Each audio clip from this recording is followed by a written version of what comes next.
একটা বিষয় ভেবে দেখেছেন? জুলাই আন্দোলন কি?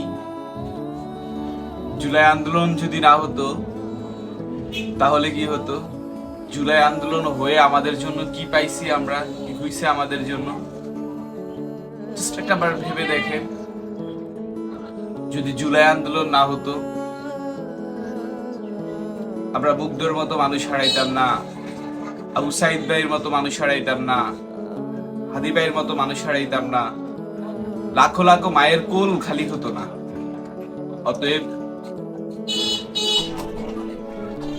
জুলাইকে সম্মান করতে জানেন, জুলাইকে সম্মান করেন। জুলাই শুধু জুলাই একটা মাস না, এটা আমাদের হাজার হাজার মায়ের কোল খালি করছে। আমাদের দেশপ্রেমিক মানুষগুলাকে আমাদের থেকে বিচ্ছিন্ন করেছে, যাদেরকে আমরা জীবনে আর কখনোই পাবো না। খুব কষ্ট হয়, খুব অবাক হই।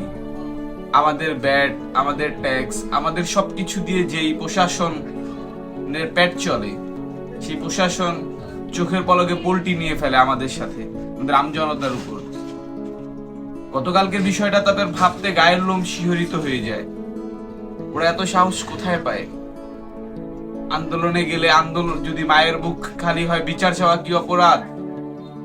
আমি কি কথা বলবো ভাষা খুঁজে পাচ্ছি না, কথার ধরন খুঁজে পাচ্ছি না, মুখে কথা বেজে যাচ্ছে। খুব ভয় হয়, হয়তো আজকে প্রতিবাদ করতে গেলে দেখা যায় কালকে কোনো একটা ঝামেলায় পড়ে যাব। বাংলাদেশে আমার মনে হয় না যে ভালো মানুষ বসবাস করে। আজ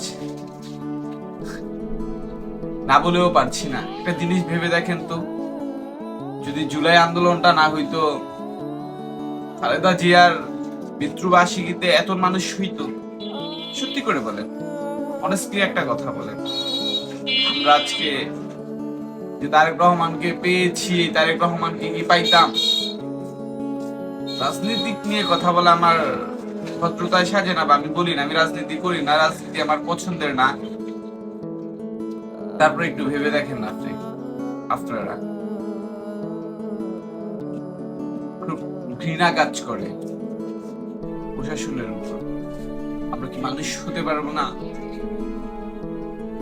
মানুষ কথা বলতে পারলে হওয়া যায় না ভাই। যদি আপনার হীনমন্যতা কাজ না করে, আপনার মেন্টালিটি কাজ না করে, আপনার ভালো মন্দ বুঝার মতো আপনার ওই যোগ্যতা না থাকে, আপনি কিসের মানুষ? চুলের আগেও দেখেছি পুলিশ জনগণের উপরে কি পরিমাণ ক্ষিপ্ত, কি পরিমাণ অ্যাটাকিও মুড নিয়ে থাকে, সেই চুলের পরেও দেখতেছি তখনও মায়ের কোল খালি করছে পুলিশ। এখনো দেখতেছি যে কি পরিমাণ লাঠি চার্জ, মহিউদ্দিন রনি ভাইয়ের মতো মানুষের উপরে লাঠি চার্জ করে। ভাবা যায়? ভাবা যায়? আবু সাইদদের মতো মানুষের উপরে গুলি করা হয়। ভাবা যায়? একটা মানুষ দেশপ্রেমিক বুক পেতে দিল দেশের জন্য, ধুম করে মেরে ফেললো। কথা বলতে ভাইলো মানে ভয় হয়, কখন যেন কি হয়ে যায়। মসজিদ থেকে সাধারণ জনগণগুলোকে বের করে করে মারা হচ্ছে। একটা মাদ্রাসার স্টুডেন্ট রাস্তা দাঁড়ায় আছে, কি মায়ের, বেপরোয়া মায়ের আছে। ভালো খারাপ বলতেই মানুষ, একটা পুলিশ এসে জড়ায়া ধরছে, পারছে না যে তার বুক থেকে টেনে নিয়ে যায়, যেভাবে একটা চিল একটা মুরগির বুক থেকে বাচ্চা কেড়ে নিয়ে যায়। নারীদের সিকিউরিটি নাই। দলবল নির্বিশেষে একটা কথাই বলবো, মেহেরবানি করে পুলিশকে থামান। আর পুলিশটা ওরা পশুকে থামান। যারা আইনকে সঠিকভাবে ব্যবহার করতে পারছে না, পাথর মারা দরকার। যাই হোক, ভালো থাকবেন, সুস্থ থাকবেন। আসসালামু আলাইকুম।